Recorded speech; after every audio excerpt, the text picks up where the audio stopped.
नमस्कार good morning. आज जनवरी 29 तारिख गुरुवार। आज दिन भरी अनेक बड़ गुरुत्वपूर्ण खबर गुड़िक आसीचे।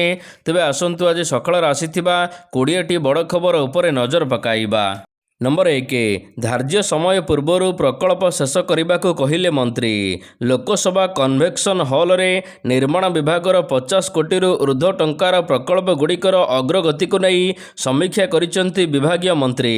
जातीय राजपथर 29टी प्रोजेक्ट, ओबीसीसी 21टी, रास्ता विभाजन 12टी प्रोजेक्ट, ब्रिज निर्माण 12 एवं बिल्डिंग 12 प्रोजेक्ट को नहीं समीक्षा करिसेंती विभागीय मंत्री पृथ्वीराज हरिचंदन। समुदाय 50 कोटी ऊर्ध टंकार 82टी प्रकल्पर समीक्षा कले पूर्त मंत्री।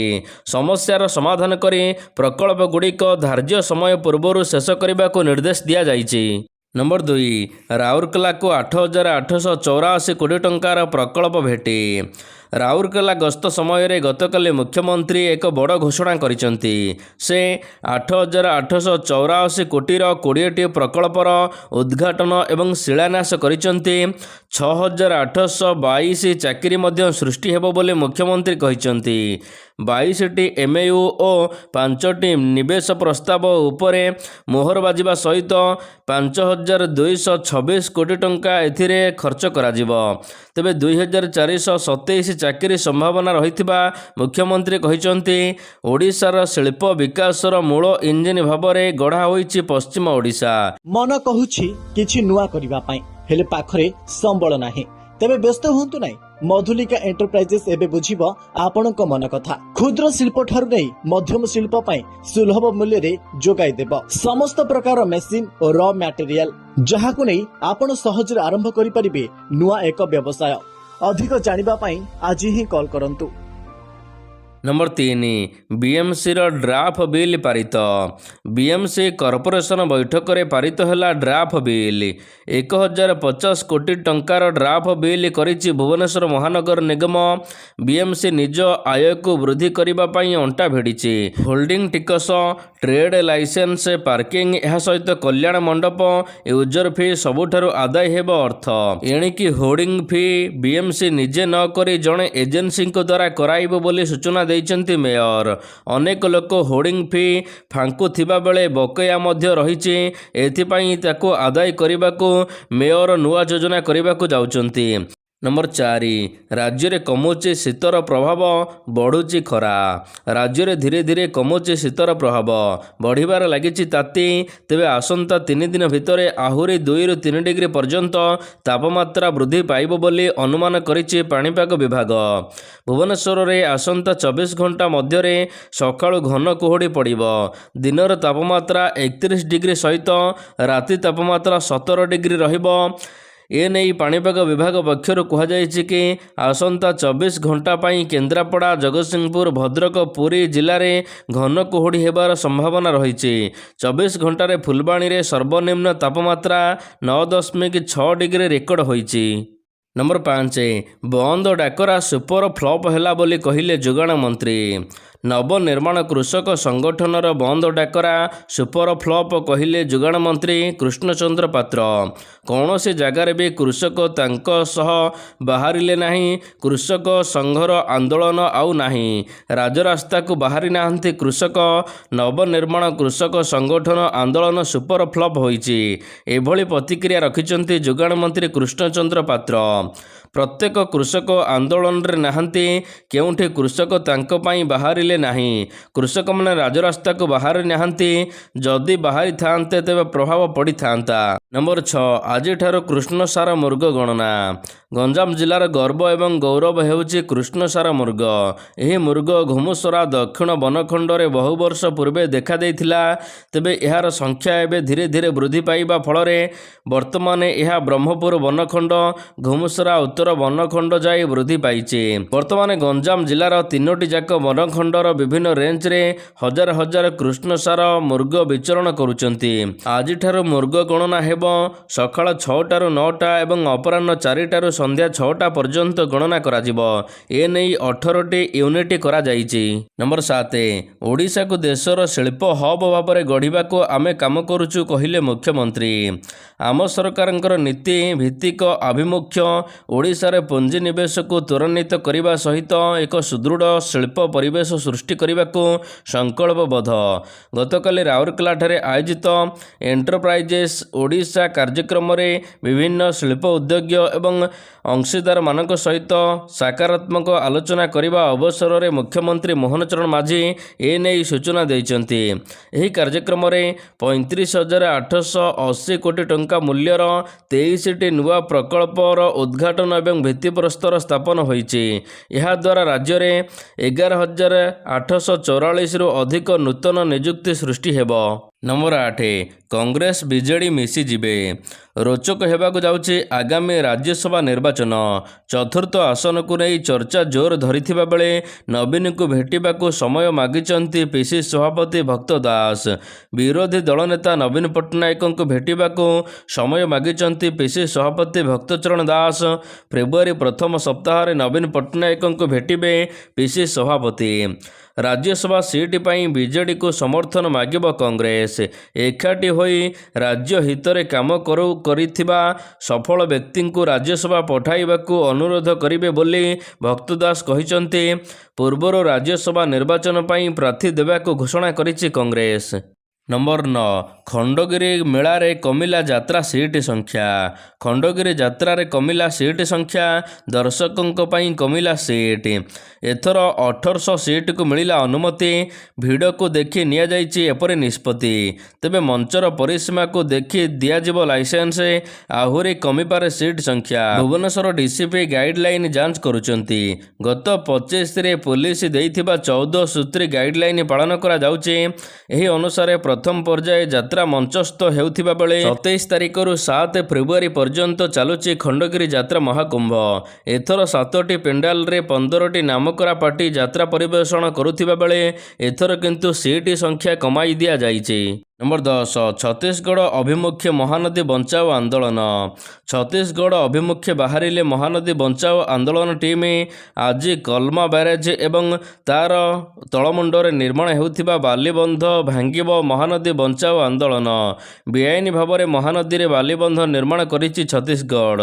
ଏନେଇ ଓଡ଼ିଶା ମୁଖ୍ୟମନ୍ତ୍ରୀ ଓ ଛତିଶଗଡ଼ ମୁଖ୍ୟମନ୍ତ୍ରୀଙ୍କୁ ଚିଠି ଲେଖି ଅବଗତ କରିଥିଲେ ମହାନଦୀ ବଞ୍ଚାଓ ଆନ୍ଦୋଳନ। ଓଡ଼ିଶା ସରକାର କୌଣସି ପଦକ୍ଷେପ ନେଉନଥିବାରୁ ଏପରି ପଦକ୍ଷେପ ନେଇଛନ୍ତି ମହାନଦୀ ବଞ୍ଚାଓ ଆନ୍ଦୋଳନ ସମିତି। ଆନ୍ଦୋଳନ କମିଟି ଛତିଶଗଡ଼ରେ ଆଜି ବୈଠକ କରିବେ। ନମ୍ବର 11 ରାଜଧାନୀ ଭୁବନେଶ୍ୱରରେ ବୋମା ବିସ୍ଫୋରଣ ଘଟଣାର ତଦନ୍ତ କରୁଛି ଏନ୍ଆଇଏ। ସୁନ୍ଦରପଦା ନିକଟ ନ୍ୟୁ ଆଜାଦ ନଗରରେ ପହଞ୍ଚି ବୋମା ବିସ୍ଫୋରଣ ଘଟଣାର ତଦନ୍ତ କରୁଛି ଏନ୍ଆଇଏ। ପାରିପାର୍ଶ୍ୱିକ ପରିସ୍ଥିତି ଯାଞ୍ଚ ସହିତ ବୋମା ବିସ୍ଫୋରଣର କାରଣକୁ ନେଇ ମଧ୍ୟ ଯାଞ୍ଚ କରାଯାଉଛି। ପୂର୍ବରୁ ମଞ୍ଚେଶ୍ୱର ଥାନା କେନ୍ଦ୍ରୀୟ ବିଦ୍ୟାଳୟ ନିକଟରେ ବୋମା ମାଡ଼ ଘଟଣାର ତଦନ୍ତ କରିଥିଲା ଏନ୍ଆଇଏ। ଗତକାଲି ଭୁବନେଶ୍ୱର ଏୟାରଫିଲ୍ଡ ଥାନା ଅନ୍ତର୍ଗତ ସୁନ୍ଦରପଦା ଆଜାଦ ନଗରରେ ବୋମା ବିସ୍ଫୋରଣରେ 4 ଜଣ ଗୁରୁତର ହୋଇଥିଲେ। 3 ମହଲା କୋଠା ଉପରେ ବୋମା ଭିଡୁଥିବା ବେଳେ ବିସ୍ଫୋରଣ ହୋଇଥିଲା। ନମ୍ବର 12 ଆଜିଠାରୁ ଓଜେଇ ଆବେଦନ। ଓଡ଼ିଶା ଯୁଗ୍ମ ପ୍ରବେଶିକା ପରୀକ୍ଷା ଓଜେଇ 2026 ପାଇଁ ଆଜିଠାରୁ ଆବେଦନ ଆରମ୍ଭ ହୋଇଛି। ମାର୍ଚ୍ଚ 22 ତାରିଖ ପର୍ଯ୍ୟନ୍ତ ଆବେଦନ ଚାଲିବ। ମେ 4ରୁ 9 ଯାଏ ପରୀକ୍ଷା ହେବ। ଏସବୁ ପରୀକ୍ଷା କମ୍ପ୍ୟୁଟର ବେସ୍ଡ ଟେଷ୍ଟ ହେବ। ଆବେଦନକାରୀମାନେ ଓଜେଇର ଆପ୍ରେ ସମସ୍ତ ସୂଚନା ପାଇପାରିବେ। ଏନେଇ ଓଜେଇ ପକ୍ଷରୁ ବିଜ୍ଞପ୍ତି ମଧ୍ୟ ପ୍ରକାଶ ପାଇଛି। ନମ୍ବର 13 କ୍ୟାପିଟାଲ ହସ୍ପିଟାଲରେ ବଢ଼ିବ ଆଇସିୟୁ ବେଡ୍। କ୍ୟାପିଟାଲ ହସ୍ପିଟାଲରେ ଦୂର ହେବ ସମସ୍ୟା, ରୋଗୀଙ୍କୁ ମିଳିବ ଆହୁରି ଉନ୍ନତ ମାନର ଚିକିତ୍ସା ସେବା। କ୍ୟାପିଟାଲ ହସ୍ପିଟାଲରେ ବଢ଼ିବ ଆଇସିୟୁ ବେଡ୍ ସଂଖ୍ୟା। 16ରୁ ଏବେ 40 ହେବ ବେଡ୍। ରୋଗୀ କଲ୍ୟାଣ ସମିତି ବୈଠକରେ ଏନେଇ ବଡ଼ ନିଷ୍ପତ୍ତି ଗ୍ରହଣ କରାଯାଇଛି। ତେବେ ଏହି ବୈଠକରେ ଯୋଗ ଦେଇଥିଲେ ସାଂସଦ ଅପରାଜିତା ଷଡ଼ଙ୍ଗୀ। ସ୍ୱାସ୍ଥ୍ୟସେବା କିପରି ଅଧିକ ମଜବୁତ ହେବ କ୍ୟାପିଟାଲ ହସ୍ପିଟାଲର ଡାଇରେକ୍ଟରଙ୍କ ସହିତ ପୁଙ୍ଖାନୁପୁଙ୍ଖ ଆଲୋଚନା କରିଥିଲେ। ନମ୍ବର 14 ଆଜି ଅଜିତ ପାୱାରଙ୍କ ଶେଷକୃତ୍ୟ। ବିମାନ ଦୁର୍ଘଟଣାରେ ମହାରାଷ୍ଟ୍ର ଉପମୁଖ୍ୟମନ୍ତ୍ରୀ ଅଜିତ ପାୱାରଙ୍କ ଦେହାନ୍ତ ହୋଇଛି। ବାରମତୀ ବିମାନ ବନ୍ଦରରେ ଅବତରଣ କରିବା ସମୟରେ ତାଙ୍କର ଚାର୍ଟାର୍ଡ ବିମାନ ଦୁର୍ଘଟଣାଗ୍ରସ୍ତ ହୋଇଥିଲା, ଯେଉଁଥିରେ ସମସ୍ତ ଯାତ୍ରୀ ମୃତ୍ୟୁବରଣ କରିଛନ୍ତି। ଏ ଖବର ପରେ ମହାରାଷ୍ଟ୍ରରେ 3 ଦିନିଆ ରାଜ୍ୟ ଶୋକ ଘୋଷଣା କରାଯାଇଛି। ତେବେ ଆଜି ତାଙ୍କର ବାରମତୀର କୋଟୱାଡି ଗ୍ରାମରେ ଅନୁଷ୍ଠିତ ହେବ ଶେଷକୃତ୍ୟ। ତେବେ ଅଜିତ ପାୱାରଙ୍କ ମୃତ୍ୟୁ ପରେ ଏବେ ପ୍ରଶ୍ନ ଉଠୁଛି କି ବିମାନ କାହିଁକି ଦୁର୍ଘଟଣା ହେଲା। ଏ ନେଇ ତଦନ୍ତ ଦାବି କରିଛନ୍ତି କଂଗ୍ରେସ ଅଧ୍ୟକ୍ଷ ମଲ୍ଲିକାର୍ଜୁନ ଖଡ଼ଗେ। ନମ୍ବର 15 ବଜେଟ୍ 2026 କ'ଣ ଶସ୍ତା ହେବ କ'ଣ ମହଙ୍ଗା ହେବ। ବଜେଟ୍ ଅଧିବେଶନ ନିକଟତର ହେବା ସହିତ ଦେଶର ଅର୍ଥନୀତିର ସମସ୍ତ ସେକ୍ଟର ଏବେ ବଡ଼ ଆଶା କରୁଛନ୍ତି। ତେବେ କ'ଣ ବଜେଟ୍ରେ ଶସ୍ତା ହୋଇପାରେ କ'ଣ ମହଙ୍ଗା ହୋଇପାରେ ଏ ନେଇ ସମସ୍ତଙ୍କର ଲକ୍ଷ୍ୟ ରହିଛି। ବଜେଟ୍ରେ କ'ଣ ଶସ୍ତା ହୋଇପାରେ। ମୋବାଇଲ ଏବଂ ଇଲେକ୍ଟ୍ରୋନିକ୍ ସାମଗ୍ରୀ, ମୋବାଇଲ ଫୋନର କ୍ୟାମେରା ମଡ୍ୟୁଲ ଏବଂ ଡିସପ୍ଲେ ଚାର୍ଜର ଉପରେ କଷ୍ଟମ ଡ୍ୟୁଟି କମିପାରେ। ଭାରତରେ ନିର୍ମାଣ ହେଉଥିବା ସ୍ମାର୍ଟଫୋନ ଓ ଟ୍ୟାବଲେଟ୍ ଶସ୍ତା ହେବ। ଘର ନିର୍ମାଣ ଲୋନ୍ ମଧ୍ୟ ଶସ୍ତା ହେବାକୁ ଯାଉଛି। ପୂର୍ବରୁ ହୋମ୍ ଲୋନ୍ ସୁଧ ଉପରେ ମିଳୁଥିବା ଟ୍ୟାକ୍ସ ରିହାତି 2 ଲକ୍ଷରୁ 5 ଲକ୍ଷ ଟଙ୍କା ହୋଇପାରେ। ଔଷଧ ଏବଂ ମେଡ଼ିକାଲ ଉପକରଣ ଶସ୍ତା ହୋଇପାରେ। ମହଙ୍ଗା କ'ଣ ହୋଇପାରେ। ବିଦେଶୀ ଘଡ଼ି, ପ୍ରିମିୟମ କାର୍, ମହଙ୍ଗା ପୋଷାକ, ଜୋତା ଉପରେ କଷ୍ଟମ ଡ୍ୟୁଟି ବଢ଼ିପାରେ। ଏହା ସହିତ ତମାଖୁ, ସିଗାରେଟ୍ ମହଙ୍ଗା ହୋଇପାରେ। ବିଦେଶରୁ ଆମଦାନୀ ହେଉଥିବା କସ୍ମେଟିକ୍ର ଦାମ ମଧ୍ୟ ବଢ଼ିପାରେ। ନମ୍ବର 16 ବିଧବା ମାଆମାନଙ୍କୁ ସରକାର ଦେଉଛନ୍ତି 1100 ଟଙ୍କା। ଗରିବ ଏବଂ ଅସହାୟ ବିଧବା ମାଆମାନଙ୍କୁ ଆର୍ଥିକ ସହାୟତା ପ୍ରଦାନ କରିବାକୁ ବିହାର ସରକାର ଇନ୍ଦିରା ଗାନ୍ଧୀ ଜାତୀୟ ବିଧବା ପେନ୍ସନ୍ ଯୋଜନା ଆରମ୍ଭ କରିଛନ୍ତି। ଏହି ଯୋଜନାରେ ରାଜ୍ୟର ସମାଜ କଲ୍ୟାଣ ହେବ। ତେବେ ଏହି ଯୋଜନାରେ 40ରୁ 69 ବର୍ଷ ବୟସର ବିଧବାମାନେ BPL ବର୍ଗରେ ଏକ ମାସିକ ପେନ୍ସନ୍ ପାଇଥାନ୍ତି। ତେବେ ଏଥିରେ ପ୍ରତି ମାସରେ ବିଧବା ମାଆମାନଙ୍କୁ କେତେ ଟଙ୍କା ପ୍ରଦାନ କରାଯିବ ନା ପ୍ରତି ମାସରେ 1100 ଟଙ୍କା। ପୂର୍ବରୁ ମିଳୁଥିଲା 400 ଟଙ୍କା। ଏବେ ଏହାକୁ ବୃଦ୍ଧି କରିଛନ୍ତି 1100 ଟଙ୍କା ପର୍ଯ୍ୟନ୍ତ। ନମ୍ବର 17 ଭାରତ UE ବାଣିଜ୍ୟ ଚୁକ୍ତିନାମା। ଏକ ମୁକ୍ତ ବାଣିଜ୍ୟ ଚୁକ୍ତିନାମା ଲାଗି ବୁଝାମଣାପତ୍ର ଚୂଡ଼ାନ୍ତ ହୋଇଥିବା ଭାରତ ଓ ୟୁରୋପୀୟ ସଂଘ ଘୋଷଣା କରିଛନ୍ତି।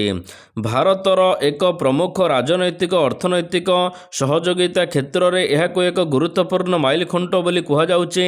ଭାରତ UE ମଧ୍ୟରେ ଦ୍ୱିପାକ୍ଷିକ ବାଣିଜ୍ୟ କାରବାର ନିରନ୍ତର ଭାବରେ ବୃଦ୍ଧି ପାଇବାରେ ଲାଗିଛି, ଯାହାକି 2024-25ରେ 11.5 ଲକ୍ଷ କୋଟି ବା 163.54 ବିଲିୟନ ଡଲାରରେ ପହଞ୍ଚିଥିବା ବେଳେ ଆଗକୁ ଆହୁରି ବ୍ୟାପକ ହେବ ବୋଲି ଲକ୍ଷ୍ୟ ରଖାଯାଇଛି।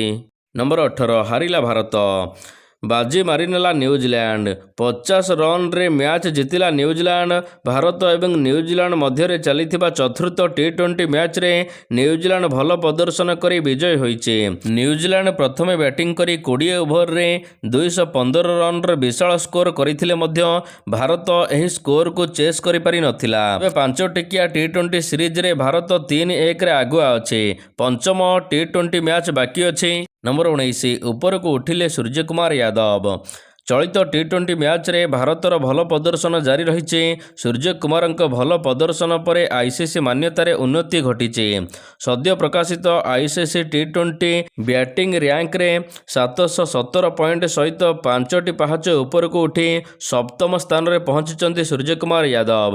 ସେ ନ୍ୟୁଜିଲ୍ୟାଣ୍ଡ ବିପକ୍ଷରେ ପ୍ରଥମ 3ଟି ମ୍ୟାଚ୍ରେ କ୍ରମାଗତ 32, ଅପରାଜିତ 82 ଏବଂ ଅପରାଜିତ 57 ରନ୍ ଖେଳିଥିଲେ। ଅନ୍ୟପଟେ ପ୍ରଥମ ସ୍ଥାନରେ ଅଭିଷେକ ଶର୍ମା ସ୍ଥାନ ବଜାଇ ରଖିଛନ୍ତି।